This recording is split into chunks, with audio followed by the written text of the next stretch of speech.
Paddy Power are offering huge money-back specials for the whole of December. Head to paddypower.com now for more information on the selected races. Max £10 refund per customer. T's and C's apply. 18+. BeGambleAware.org. Hello and welcome to this festive Thursday postcast. I'm Maddie Plough and in the studio I'm joined by Racing Post colleague Nick Watts, and we've also got David Jennings and Rob Catterson from Paddy Power on the line. They're over in Ireland, they're joining us as well. We've got so much to cover. I've got a feeling this one's going to be a good one, guys. We're going to kick off with the 3 mile division and Mike Bite's King George win first off to look back on, because we've had so much changing in this division very, very recently with the Christmas chase at Leopardstown as well. But we're going to kick off with Mike Bite and the King George. And what do we reckon of him? Is he a future Gold Cup winner? Who knows? On the preview show, Rob, you said you thought he would win by about 20 lengths. What was your summary of his win in the King George?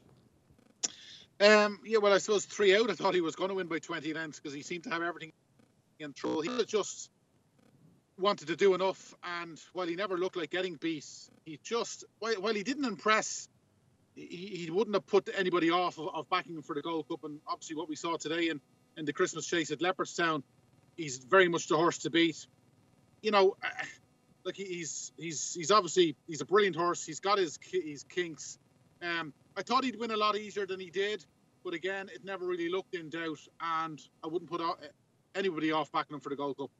It's a bit of a tricky one, isn't it? Because if you look at the bare bones of the form and you say, oh, he beat Double Shuffle and T for 2, it's not that impressive. But I don't think he was that tired, because he gave a massive jump at the last. And Nico, in the interview afterwards, was confident that he was just idling. And to go with the early pace with Bristol de Mai like he did, perhaps we're underestimating his performance a bit, Nick? Yeah, we possibly are, actually. You know, it is a bit of a concern, I suppose, to see Double Shuffle chasing him up the running, but you know, him and to a lesser extent T for 2 might have been ridden that way to kind of pick up the pieces should something happen, because they knew there was going to be a good pace on.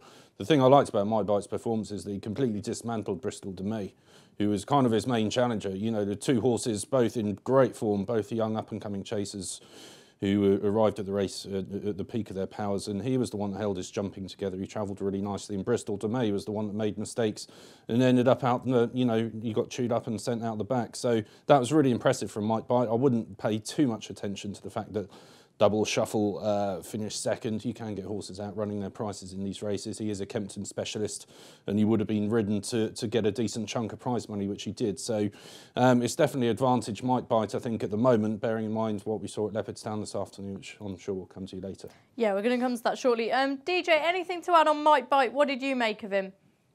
Yeah, I suppose the thing that I thought from both the big staying chases, the King George and then the Leopardstown Christmas chase, what used to be the Lexus, is they were both a little bit disappointing in that there were so many horses going into both races with reasonable reputations, and a lot of them were absolutely shattered.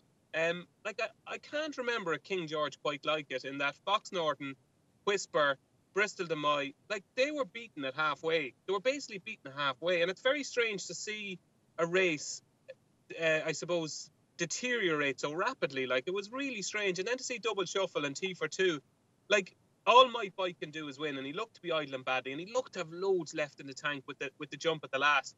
But the bare form suggests that the bare form tells you that he only beat T for 2 and Double Shuffle. Like, there's nothing spectacular about that. You wouldn't be going home singing about that, but at least he did it. And I suppose a lot of reputations in Ireland went astray, obviously with Sizing John, York Hill, Jackadam. So I suppose he won, and the fact that he won makes Mike Bite probably the one to beat in the Gold Cup. But would you be shocked if he didn't win the Gold Cup? I certainly would. At least he did it. I'm going to start using that one to people in the office. Shut up, at least he won. We've mentioned the Leopardstown Christmas chase. Now, I thought this was just a bit of a bizarre result. It's been announced that Sizing John's suffering from, he's clinically abnormal or something along those lines. I have no idea what that means. Maybe someone can enlighten me. York Hill did what York Hill does. For much of the race, he made them all look slow, but then just faded really tamely out of it. And of course, we've got to give Road to Respect some credit, because he's now, I think, 8-1 from 20s for the Gold Cup. Is that all right, Rob? Yeah, he is. As we speak, it's 3-1 Mike Bite. We're 8-1 Native River. We haven't seen him this season. I was just saying to DJ off air, Sizing John at 8-1, that there clearly was something amiss with him. Like, he's got to be a bet, because the real size, and John didn't turn up today. You mentioned Road to Respect 8-1. Then we've got Coney Island at 10s, 12-1 Thistlecrack, and 14s Bar. But from what looked at a really good Gold Cup after the last few days, it's maybe not as good as we thought, and maybe might bite us. It's his to lose. Certainly looks that way at the minute. So DJ, Road to Respect, York Hill sizing, John. What did you make of it all? There's a couple of things here, Maddie. I think one thing that we can take for sure is that last season's novices were an exceptional bunch. I think we have to take that as gospel now. The 2 mile division, obviously, at Altior, who I think is exceptional. The 2.5 mile division, I know York Hill obviously finished very, very tired, but for 3/4 of that race, he still looked to retain his ability.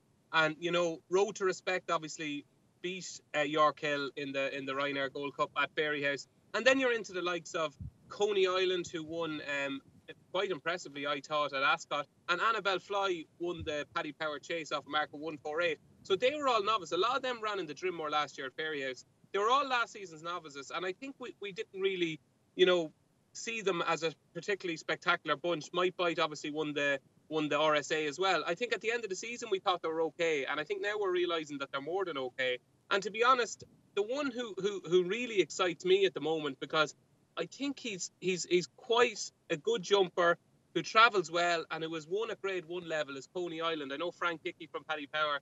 I don't think he'll be on the podcast again if Coney Island wins the Gold Cup, because he'll be emigrating to Mauritius or somewhere. But Coney Island was the one for me. Out of all the performances I've seen over the last couple of days, it was the type of performance I thought, you know what, it's simmering up to a boiling point, and I'm hoping that's going to be in the Gold Cup. He's the one that's coming in under the radar. Last season, he was a better horse than Road to Respect. He was a far better horse than Road to Respect. And we seen with Captain CB, Eddie Harty is well able to get one ready on the big day. So if I was to have a bet now in the Gold Cup, it would be Coney Island.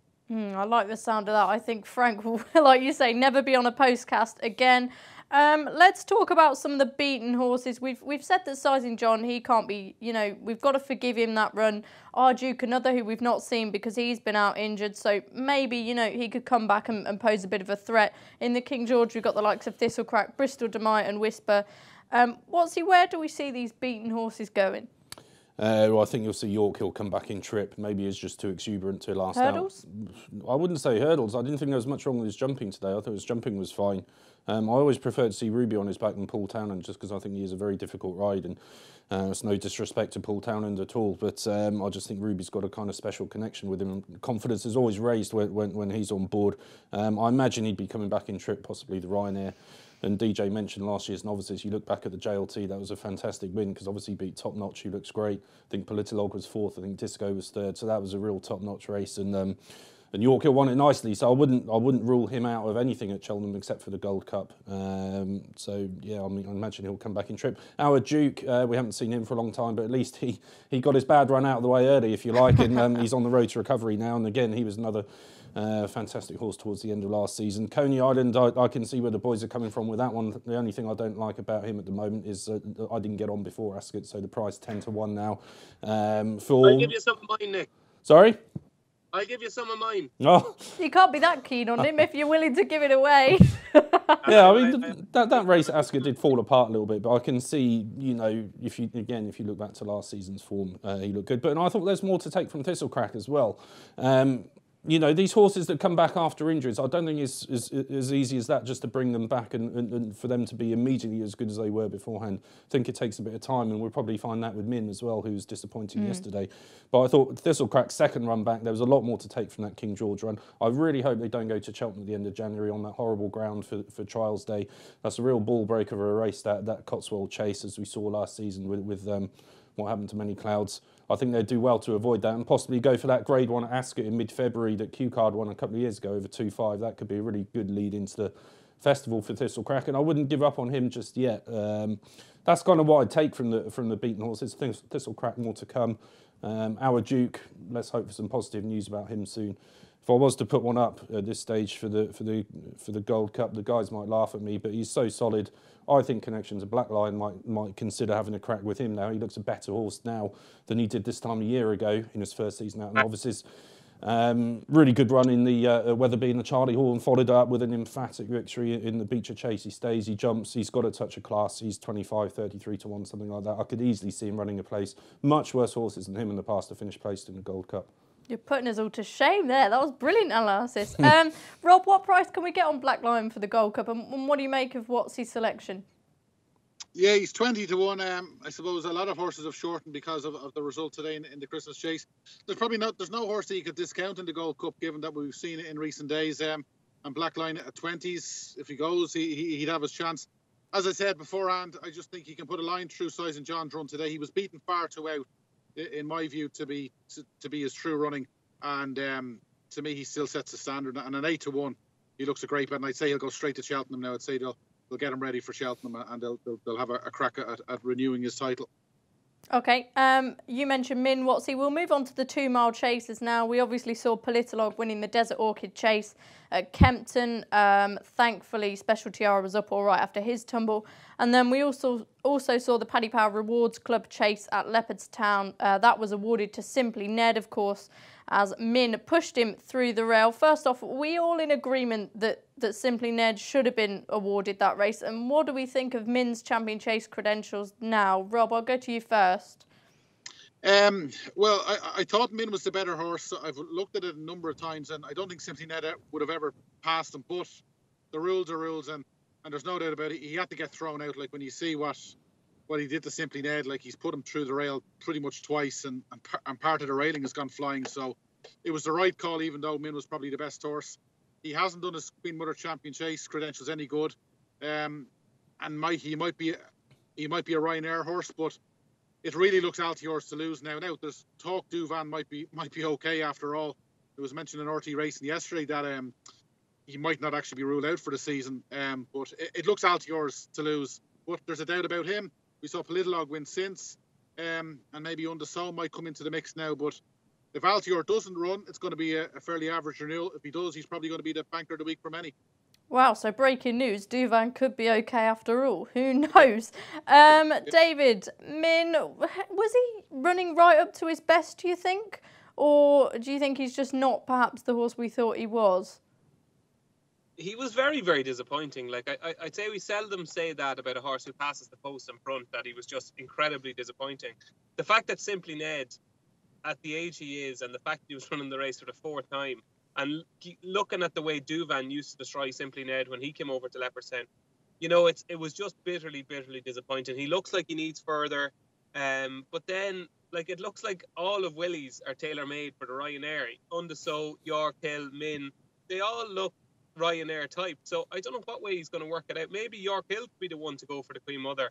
And to be honest, that would be the way I'd imagine he'd be thinking. The standout quote from Willie after the race he gave to the Racing Post was that it looks like York Hill is not cut out to be a 3-mile chaser. That was the gist of the quote anyway. Basically suggesting that the Gold Cup script for York Hill would be completely torn up. And don't be surprised if Min, perhaps, because there was rumours about Min being supplemented for the King George. They obviously think he's a stayer before Duvan got injured. Don't be surprised if York Hill is the one to go back to 2 miles, that Min is the one maybe to go up to the Ryanair trip and join Undersow in that. But it looks again like he's no Gold Cup horse, which is a little bit disappointing. But I think Altior's a certainty. I really do. I just think he's a different league to these. Like, look at what he did last year. He was awesome. And I know there is obviously question marks, given that he'll be coming into the race without a prep or anything like that. But, you know, Nicky Henderson trains him. The man's a genius. You know, the vibes are pretty good. He'll be back cantering soon. He's the best horse in the race. And to be honest, after this week, I think there's a big chance that Nicky could win all 4 championship races. Oh, blimey. So DJ's making sense of the whole Willie Mullins picture that none of us seem to know what's going on. Rob, just to clarify, can you give us that Champion Chase betting now with all of those that we've mentioned in it? Okay, as we speak, it's 10 to 11 Alti over 7 to 2 Politolog. It's 11 to 2 Min from 3 to 1.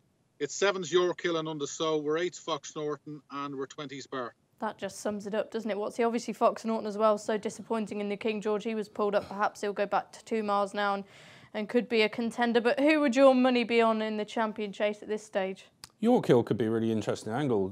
You know, I've kind of just cottoned onto that in the last few minutes when DJ's persuaded me there. You know, he's a Grade 1 winner at that trip over hurdles. Let's not forget he won the Tolworth over 2 miles, so he's not short of toe.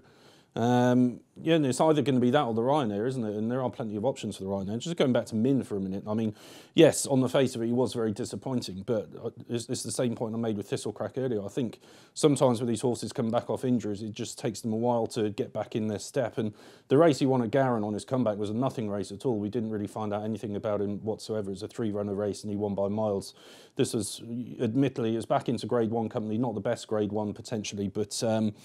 you know, it might just take, they might just have to feel their way a little bit with Min for a little bit longer. So I wouldn't be in kind of a rush to dismiss him from anything just yet. I think his next few runs will tell us more, and particularly in which way he's going.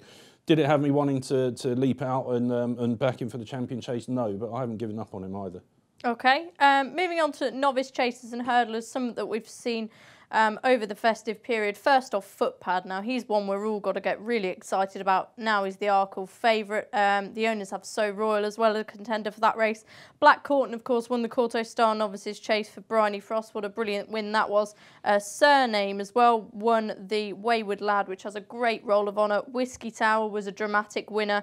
And, of course, Espoir d'Allen, who's a Triumph hurdle hope for Gavin Cromwell. Excuse me. Basically, which impressed you most, and how many are we now looking at from these big wins to go on and win at the festival? Nick, I'll go to you first. Which one particularly caught your eye? Well, it had to be Footpad. I just love to see horses jumping fences like he did them. He was just extraordinary, and you know, he never touched a twig, and he's really taken to the job. And it's funny, the same owners, like you said, have got So Royal. He was really impressive at Sandown a few weeks ago, and you kind of think about him.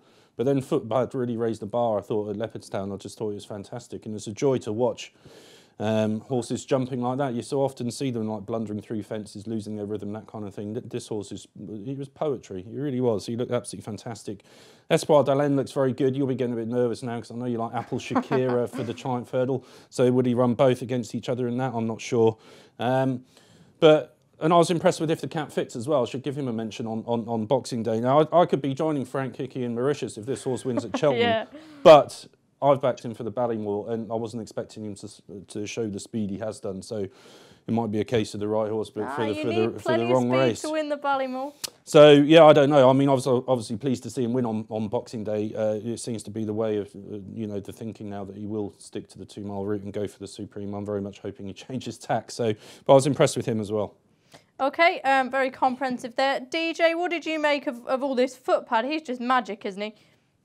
Yeah, like, it's funny, I was kind of siding a little bit, I'm ashamed to say. You know these things when a race, after the race, and you're ashamed of yourself? Like, I remember back in Irving... It's a very familiar feeling for most of us. I remember back in Irving to beat Vautour in the Supreme Novice Hurdle, and, like, I'm embarrassed to say I did that. And what was even more embarrassing about backing Irving to beat Vautour in the Supreme Novice Hurdle was that I backed them at a shorter price than Vautour. So that was and it was a similar story in the race in Post Novice Chase at Leopardstown. I fancied Det Duty, and after the race I said to myself, how on earth did I fancy Det Duty? Because it was just blatantly obvious. It was just staring us all in the face. We saw him jump brilliantly at Navan, and we just kept saying, oh, I wonder, you know, we'll have to see it again. But he did it again, and he just looks like he just adores jumping. Every fence he met on the perfect stride. And you know, when you have a horse clear coming down to the last and you're saying, oh, what will happen here? What will the jockey do? Will he go for a big one? Will he ask him to pop it? From about 50 strides before the fence, you knew he was meeting it on the perfect stride because he was concentrating, and he just has a lovely way of going about it. It's rare that I change my opinion so much about a horse in 4.5 minutes or whatever it took to run it, but after the race, I was just like, how is anything going to beat this in the Arkle? Like he's a brilliant jumper who was a good hurdler that's still young and could have more improvement in him. It's just very hard to see how he's not going to win the Arkle. I was in love with Brain Power there for a while, but unfortunately my relationship with Brain Power now has gone out the window with Footpad. And yeah, he looked brilliant, but I'm with you, Maddie. I think Apple Shakir will win the Triumph. Espoir d'Allen was very good and takes everything in his stride. He's a kind of one of these no-nonsense, straightforward juveniles that you have to love. But I wonder, will they split them up? You know, there's no outstanding Supreme candidate at the moment. We saw it with Binocular a couple of years ago. you know, these are two juveniles. One looks by far the best in Britain. One looks by far the best in Ireland. So why run them against each other in the Triumph? I know it happened last year, you can say, with Defty de Sol running against Charlie Parks. But I think they'll split them up. And if they do split them up, they could win both races. You got to remember as well, Apple Shakira is going to get her mare's allowance, which is, I mean, what horse can give her £7? It's got to be pretty good, you'd have to think, wouldn't you? Oh, absolutely. Like, she's, like, even listening to Barry talking about her, like, he's got that twinkle in his eye. I think he thinks she's the real deal. And, yeah, I genuinely think they're going to have, you know, a couple of weeks now of thinking about it, and it mightn't be until the last moment. But it's very hard to see a Sport de Len not winning the spring juvenile hurdle at Leopardstown, and it's very hard not to see Apple Shakira winning the trial. There's a trial at Cheltenham, isn't there? Yeah. So it's very hard. So I just think they're going to split them up, and I think they could have a Supreme winner, and they could have a Triumph Hurdle winner with those two. Okay, and are we all in agreement here that the other ones I've mentioned are perhaps slightly below par as much as we enjoyed watching them? So Black Horton, Surname, Whiskey Sour. Is it all just of the feeling that we just want to go crazy about Footpad and not an awful lot else, Rob? Possibly. Like Footpad, as DJ said, to the eye, he was just so visually impressive, and it's just so hard not to be impressed by him. Whiskey Sour, obviously, everything went his way. Mengli Khan ran out, and then the two horses in front fell. Like, he's probably not going to be a leading Supreme horse under what he did there. I thought Black Horton was good. I thought Bryony Frost was brilliant on him. And he was so brave, and he's been so consistent this season. You know, when you look at the RSA, he's definitely going to be in the short list. Do you think Fountains Windfall would have won had he stood up? It's hard to say. I don't know. Like, as I said, when we were looking at the race last week, a lot of them were beating each other heading into the race, and obviously the mare who was sent off favourite fell. So I don't know. I think the best horse won.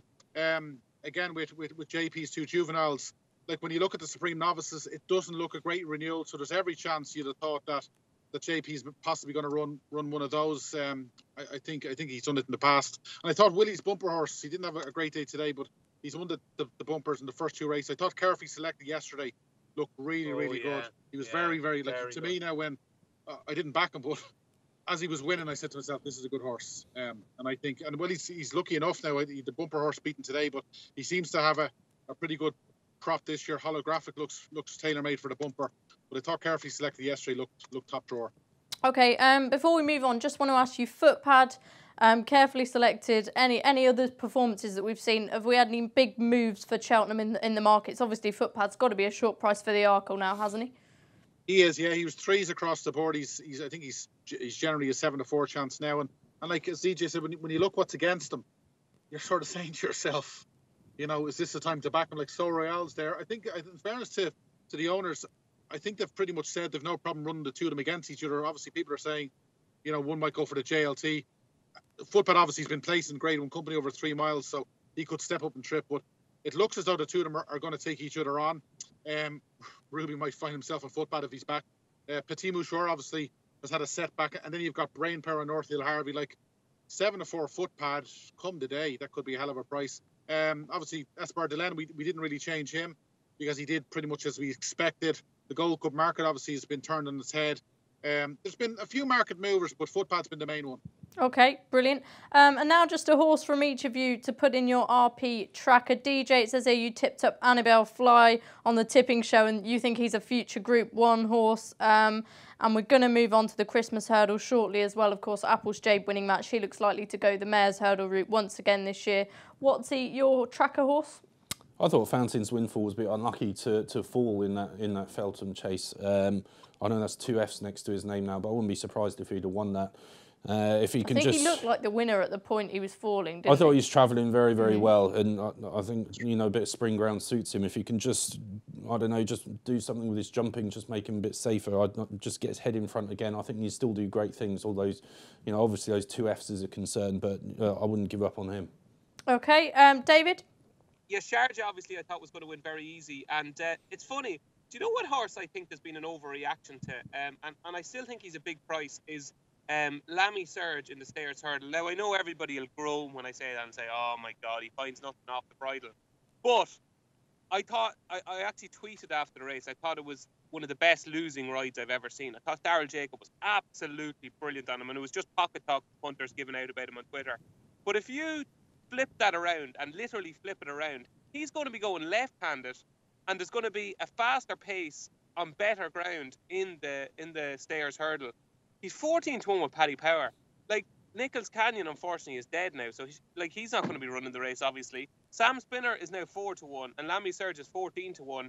Going left-handed with a faster pace, I think that's going to bring them a lot closer together, and there's far too much between them and the market. That's why I said at the start, I wouldn't be surprised to see Nicky Henderson win the 4 championship races, because he's got basically strength and depth. He's got Bouvardere, he's got Altior, he's got Might Bite, and I think Lammy Surge, honestly, I think he can win the Stayers hurdle. So I'll be looking for a price from Rob for Nicky to win the 4 championship races. Lammy Surge, don't give up on him. Okay, well, we're going to go on and mention Bouvardere in a minute when we talk about the Ryanair hurdle and, of course, Faheen. But, Rob, your tracker horse? Yeah, 2 horses. One I mentioned, carefully selected for the champion bumper. And it's funny, DJ, talking about the Stayers hurdle. Sorry, hang on. What price can we get on carefully selected for the champion bumper? I think he's 12s. He's 12. So Holographic is the 8-1 favourite. He was 20s pretty much before the race, but obviously pretty impressive. So he's generally a 12-1 chance. But yeah, him for the champion bumper. It wouldn't be unlikely to run a few in that. And it's funny DJ mentioning the Stayers, because we saw Bacardi's hit the deck for the second time today. You'd wonder now, will Willie pursue a chance over fences with him, or will he go back to hurdles? Obviously, we saw with the great big books, things didn't work out for him. So so he didn't fall the first day at nice, but he didn't jump great. But he wasn't jumping great today until he fell. And I just think with an open looking Stayers hurdle, and Applejade obviously will go the mare's route at 20s. It's just up at Cardi's, knowing that he's definitely stays 3 miles. He might be a dark horse in a wide open renewal. Okay, thank you very much. Right, well, join us after the break, and we're going to get talking about Bouvardere and Faheen.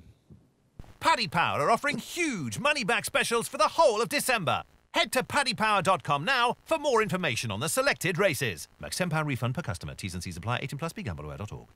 Welcome back to this Thursday Postcast. We're going to talk about the Ryanair hurdle now on Friday at Leopardstown and discuss Bouvardere's performance at Kempton as well in the Christmas hurdle. First off, Rob, how do they bet for this Ryanair hurdle? Okay, so we're 1-5 Faheen. Obviously, it's great to see him. Or 1-6 Faheen. We weren't 1-5. Obviously, lads have been getting stuck into him already. So we're 1-5 about Faheen. We're 7 Lewis Emery. We're then 16s Campiador, 25s Mixed Jazz, and the Game Changer is the outsider 100-1. Okay, DJ, is it a simple case if he cannot be beaten? Yeah, you know me, Maddie. I like to rab it on for ages and ages and ages, but Faheen wins the Ryanair hurdle. Okay, and does he beat Bouvardere in the champion hurdle? Oh, I'm ashamed of myself. I don't think he will. I really want him to, because he's one of the greatest horses of our generation, but I've kind of... What does that make Bouvardere then if he doesn't win? Yeah, no, Bouvardere is just electric over his hurdles, and I love these smooth travelling horses. I just adore them, and Bouvardere, you're just kind of going, you can just see him turning for home absolutely hard on the bridle. I think he's getting better. Like, he'll obviously have to get a lot better to get up to the level of Faheen. Faheen is rated 172, but Bouvardere, my God, he's good. And you just go back to last year's champion hurdle. He won it very decisively, probably even more impressively than Faheen did when he beat Arctic Fire. And yeah, I thought after Punchestown, Faheen would be very, very hard to beat. But you know what? It's going to be some race. My God, Faheen v Bouvardere. I can't wait. And unfortunately, at the moment, I'm in the Bouvardere camp. Okay, I can't wait for that race. Either fingers crossed they all just stay in one piece. What's Faheen's so impressive in the Morgiana? Are we just expecting him to take this on the way? And then whose camp are you in for March? Yeah, I wouldn't need to add much to what DJ said, really. He's 5-1 on for a reason, and he's going to win barring accident. So, yeah, that's done and dusted. As for Bouvardere, I'd be in his camp too. He's just improved enormously. Don't forget he was only 3rd in the Supreme in his novice year, well behind Altior. He obviously went chasing last season as well. We forget that, but since he's gone back to hurdles, he's just been electric. And it was a great decision to move him back over the smaller ones. And yeah, he won well at Cheltenham in March, but I still thought then there'll be something that comes back this season. There'll be more strength in depth to the division, and he'll have his work cut out. But he seems to have taken a massive leap forward at the same time, and very impressive in Newcastle, and very impressive. I know he's only beaten the new one, you know, and the new one always finishes second or third in that Christmas hurdle, but I just love the way he made up his ground on the new one between the second last and the last. He jumps like an absolute cat, and that's what you need to win that champion hurdle at Cheltenham, because it's on a sharp track. He just loves it. Gets from A to B so quickly, and that's just a massive help. And I think his advantage Bouvet there at the moment. I think, you know, I don't know what the ratings are between the two, but I think Forheen's going to have to pull out something special, I think, to win in March. I think the new one, I think that was a career best from him.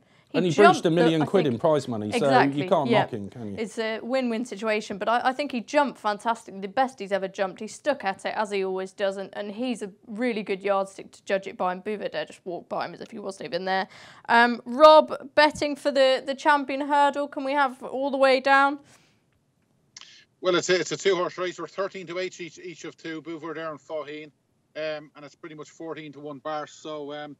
yeah, we're 14 to 1, my 10 to yours. He's obviously been placed in loads of champion hurdles. Mellon's there at 14, 16's Barlacks. Like, I suppose definitely this is the forgotten horse. We haven't seen him since the Ascot hurdle, but it looks a two-horse race.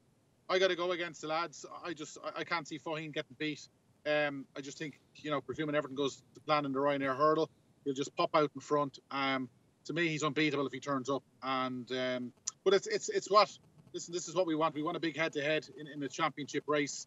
And please God, the two of them get there in one piece, and we have a proper showdown. Yeah, I echo those sentiments. I think for what it's worth, I'm with David and Nick. I think I'm in the Bouvet camp. I'm not sure if that's the safe place to be alongside you two, but we'll soon find out. Moving on to the 155 Neville Hotels Novice Chase. Now we get to see RSA favourite Monolly here. A lot of people seem to think he's home and hosed for that race. David, I think you're one of them. Am I correct? No, you're completely wrong, Maddie. It wouldn't be the first time. Go on. Wouldn't be the first time. Yeah, look, he's a gorgeous horse, and you know, second in the Albert Bartlett last year, and he deserves to be RSA Chase favourite.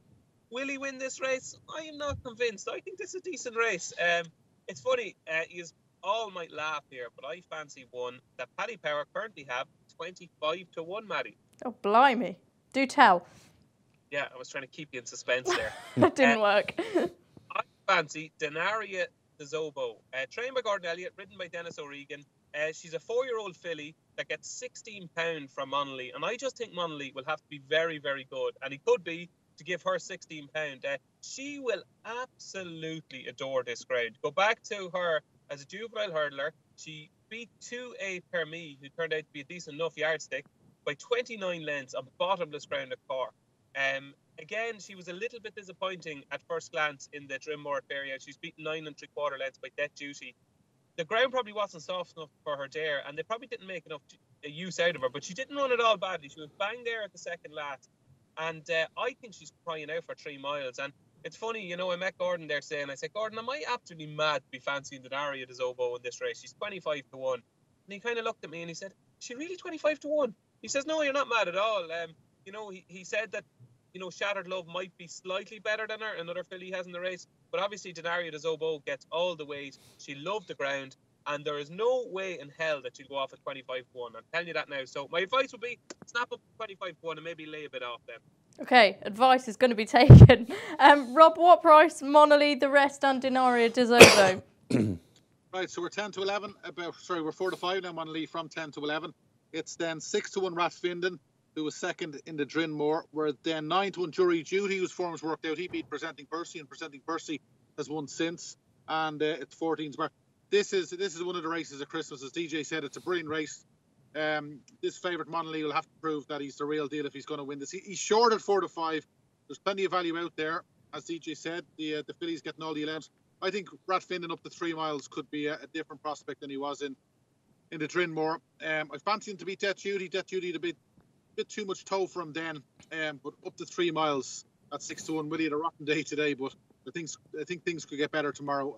At 6 to 1, he's an each way good thing, but this is a proper race. Okay, Watsy, give us the final verdict then. Monolly, win, lose, draw? I didn't have a strong view coming into the race. I thought, but no, I mean, having listened to DJ, he's been so persuasive there. I think he's talking me into a bet on Denaria de Zobo. So I'm going to rush out with this postcast as soon as it's done. I'm going to snaffle a bit of that 25s, I think. Yeah, okay. Moving on now to the 120 Willis Towers Watson Irish EBF Mares Hurdle. Just some quick thoughts on this before we move on, Watsy.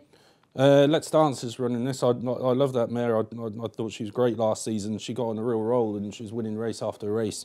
And I know she got beaten late on in the season, I think, at Fairyhouse and Punchestown, but I wouldn't read too much into that because Woody was chasing the title at the time and he was running everything quite a lot, and I think she was just a bit over the top. I think she's a really good mare, and it's just really disappointing, obviously, from both angles to see her fall first time out, and then, of course, what happened to Ruby as well at the same time, which put him out for so long. But so I'm hoping she doesn't remember that and she can get back to the groove she was in this time last year when she looked amazing. And there's a race at Limerick as well, which you should take notice of, because Penhill won it last year and then on to Cheltenham and won the Albert Bartlett. And there's a Noel Mead horse in there called Minella Fair, who's a full brother to Time for Rupert. Looks a good stayer. I'd fancy him to land that. Okay, nicely done. DJ, another long shot for us anywhere? Ah, God, you're getting very greedy, Maddie. I'm after giving you like one more. Okay, there is. I fancy a load of horse. I'm actually doing tipping tomorrow, so this is the early look at my tipping piece in the paper. I thought Bilko in the opening race for Gordon Elliott, Lee McKenna, probably just a little bit better than those at about 12-1.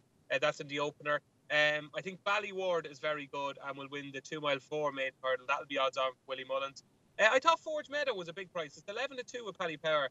Now, I know Let's Dance will probably win, but I don't know. I just thought 11-2. I thought Forge Meadow would be about 7-2, so I'm a little bit surprised to see her 11-2 against Let's Dance. So she could be an each-way price. As I said, Denario de Zobo, I think, will take a bit of beating. And in the bumper, I like Daily Tiger. Noel Mead had a brilliant day today. What's interesting here is Sean Flanagan did a feature with me in the Racing Post before Christmas, and he told me that Daily Tiger was the most exciting horse in the Noel Mead yard, young horse, and they were devastated that he was beaten by Real Seal at Thurles, but they pulled miles clear of the third. Real Seal obviously fell at the last in the Grade 1 the other day. They think so much of him that they're gonna keep his novice status for next season because they think he could be a supreme horse. And what they're going to do is they're going to run him in a bumper tomorrow and probably run him in another bumper. So I think the first show with Paddy Power was I think around 7-4 or something like that. But there is bigger around, and I wouldn't be surprised if Daily Tiger turned out to be pretty good. He's in the 335 at Leopardstown. And my final one is at Limerick, and I totally agree with Mr. Nick Watts. A bog and 3 miles is exactly what Manila Fair wants, and I think Manila Fair will win. Okay, brilliant. And Rob, anything to add to those? Yeah, I'd agree with DJ. I think Forge Meadows' value in that mare's hurdle. Let's Dance. She's very short at 4-7. Well, she might win. And in one of the early races, Bobby's Diamond was well fancied yesterday. Now, he ran shocking. Like, he ran so bad. But the fact that they've declared him again to run like this, that'll be any price. It'll be 33s or bigger. Tony Martin's horses are running well. He had a place today with Sweet Company after winning the Paddy Power yesterday. He was pulled up yesterday, this lad yesterday, but just the fact that they're running him so quick and he was well fancied. Don't be surprised if he runs well at a big price. It's Bobby's Diamond. Okay, join us again after the break and we're going to talk about the Challow Novices Hurdle at Newbury, which is being covered by ITV. Paddy Power are offering huge money-back specials for the whole of December. Head to paddypower.com now for more information on the selected races. Max £10 refund per customer. T's and C's apply. 18+ begambleaware.org. Welcome back to this festive Thursday postcast. We're going to move on to Newbury now, Saturday in particular, and the Betfred Challow Novices Hurdle at 3 o'clock. Rob, can we have some prices for this, please? Okay, so as we speak, we're 7-4 about Kilbrickin Storm, who's been in really good form of late. It's been good support for Dame Rose, 7-2 from as big as 11-2 earlier in the week. Momella is also a 7-2 chance. We're 9-2 Poetic Rhythm. We're 5s about Way Back Then, and we're 12s Bar. Okay, Nick, what's your verdict on this one? I'd actually fancy one that's not even mentioned in the betting forecast. Mulcahy's Hill. Warren Greatcheck's his horse. He's won his point on heavy ground. He's 2 from 2 this season, and he won on soft at Foss last time. So I think it's heavy at Newbury at the moment, so he's going to really like the ground conditions. Okay, what price can we get on him, Rob? We're 12-1. 12-1, nice decent price there. DJ, any great opinion on the Challow? No, it's a bit disappointing, isn't it? I know there's a lot of winning form on offer, but I don't think there's any superstar in here. Kilbrickin Storm is probably the most likely winner, but you know, I thought Harry Cobb was absolutely brilliant on him at Cheltenham. My God, talk about cajoling a horse. It was Paul Carberry-esque, I thought. Did brilliantly, and I just loved the way it went to the line. You know, it just found another gear, and from looking like it could be in trouble, it ended up winning by nearly 3 lengths. that was a fair performance. He's rated 147 now.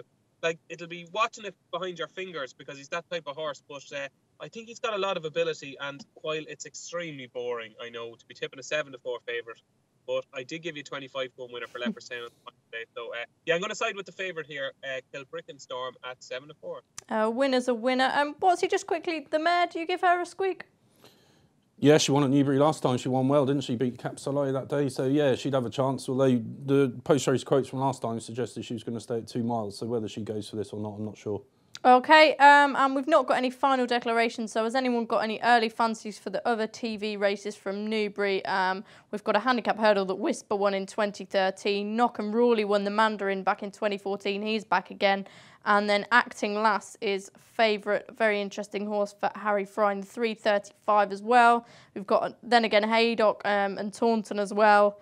What are our thoughts on those, Nick? I'll just hand over to you for this part. Well, we've got to be brief. So if David Pike runs to Klondike in the Mandarin Chase, he's a young stayer who loves soft ground, won quite nicely at Wincanton last time. He'd be very interesting for me.